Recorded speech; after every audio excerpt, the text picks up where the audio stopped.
Se você está começando a reunir a papelada para dar entrada na sua cidadania portuguesa, saiba agora nesse vídeo quanto que você pode gastar, dependendo da forma que você faça esse processo. Fala galera, eu sou o Vitor do Costa, Marque Cidadania, especialista em cidadania italiana e cidadania portuguesa. E nesse vídeo aqui a gente vai explicar um pouco dos custos que podem haver no seu processo de cidadania portuguesa. A primeira coisa que influi muito nos custos é qual o seu grau de parentesco com o português. Ele é o seu avô? Ele é o seu trisavô? O português é o seu pai? Isso tudo faz diferença, tá, pessoal?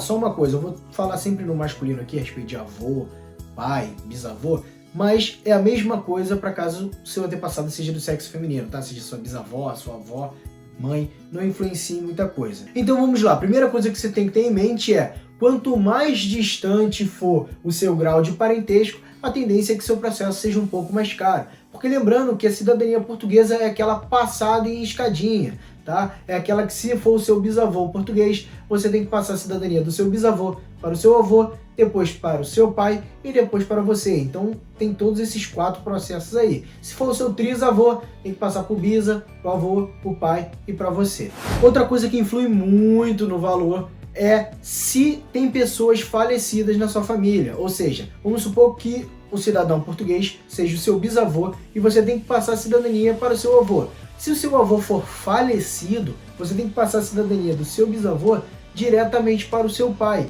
E esse gap, né, essa falta de um familiar vivo para se passar a cidadania, essa quebra na linhagem, isso atrapalha um pouco, porque você não consegue mais fazer aquele processo de cidadania portuguesa de atribuição por ser filho. Ou seja, o seu avô faria um processo de atribuição por ser filho de português. Como ele é falecido, o seu pai vai ter que fazer um processo de atribuição por ser neto de português. E um processo de neto é sempre mais caro e mais demorado do que um processo para filho. Só para você ter uma ideia, o processo de filho pode custar em torno aí de R$ 4.200, R$ 7.000, dependendo da quantidade, de como estão as suas documentações. Enquanto um processo de neto geralmente sai a R$ 9.000, R$ 12.000, novamente, dependendo de como vai ser feito, quais documentos você já possui.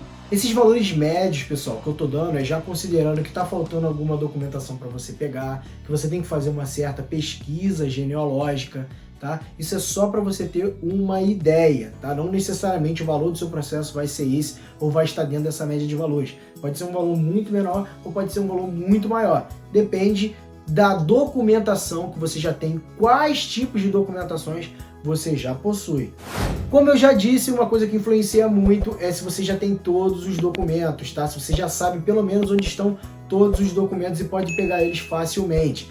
Ou então, se vai ter que ser feita uma pesquisa genealógica para descobrir quem é o seu antepassado português, ou então qual é o seu grau de parentesco com o antepassado português, para encontrar um documento do antepassado português. Essas pesquisas genealógicas não possuem preço fixo, tá? Elas podem custar R$ 1.000, R$ 1.850 a R$ 2.000, R$ 3.000, R$ 4.000, dependendo do grau de dificuldade, do grau de especificidade que vai se dar essa pesquisa genealógica. Se ela vai ser uma pesquisa presencial, se ela vai ter que ser paga para ter acesso a alguns acervos específicos documentais.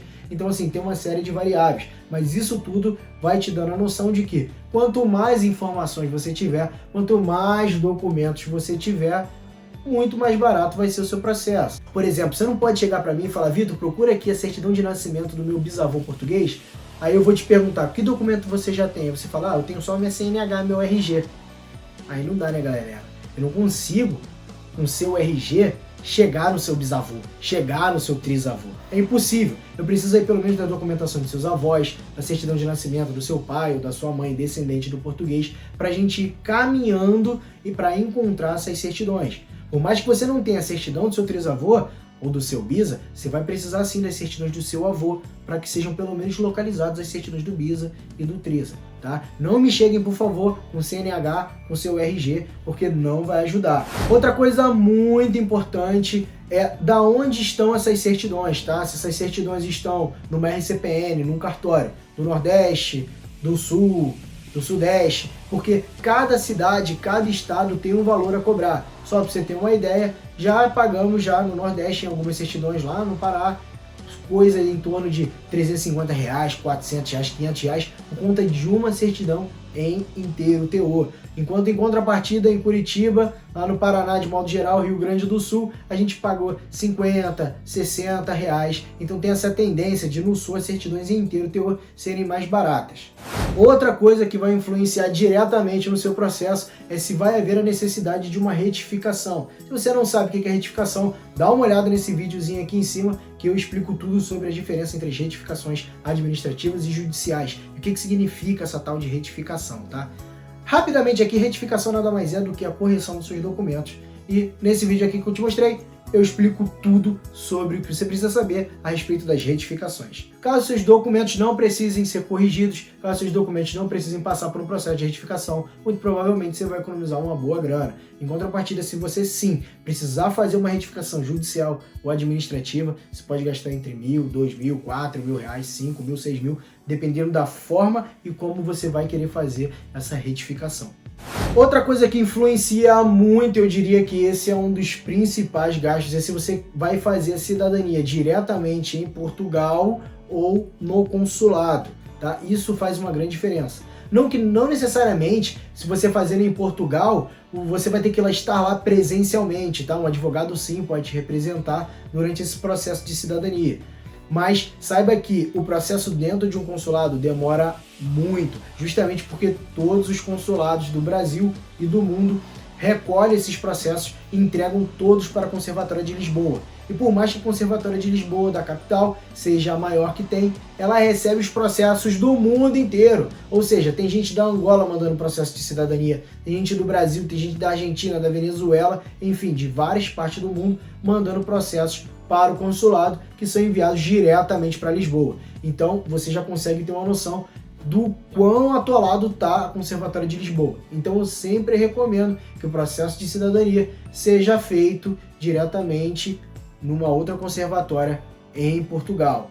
Só uma observação, tá, pessoal? O processo de neto tem que ser feito na Conservatória de Lisboa. Não tem para onde correr, tá? Todo o processo de neto, atualmente, em junho de 2021, é realizado pela Conservatória de Lisboa. Processo de atribuição de filho, não, pode ser escolhido em qual conservatório você vai querer fazer. Se esse vídeo te ajudou de alguma forma, se de alguma maneira eu conseguir contribuir para você fazer a sua cidadania portuguesa, por favor, deixe o seu like, não esqueça de se inscrever aqui no vídeo, isso é muito importante para eu continuar dando essas táticas, essas dicas para realizar a cidadania, seja ela portuguesa ou italiana, e você ter um processo muito mais claro, de preferência mais barato. No mais, arrivederci!